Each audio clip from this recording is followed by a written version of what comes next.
এই নেও মা রক্ত। অনেক বছর পর চাচা আসতেছে, কেউ যেন জানতে না পারে যে তুমি রক্ত খাওয়া ভূত হয়ে গেছো।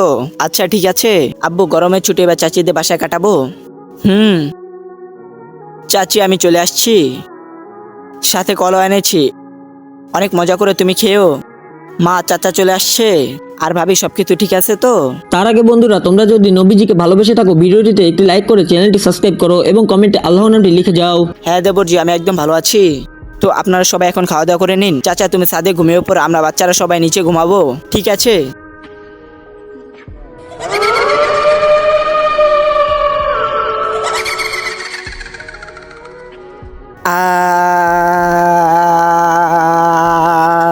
মা তুমি ছেড়ে দাও চাচাকে। রাজু, তোর মা আমার হাত খেয়ে ফেলেছে, পুরো বংশকে বলে দিব যে তোর মা একজন ভূত। আরে মা, চাচা তো পুরো বংশকে বলে দিব তোর সত্যি কথা। আব্বু কি হয়েছে? তোমাদের চাচি ভূত আমার হাত খেয়ে ফেলেছে, তাড়াতাড়ি পালাও এখান থেকে, না হলে আমাদের সবাইকে খেয়ে ফেলবে। আমি ওদেরকে এখনই থামাইতেছি।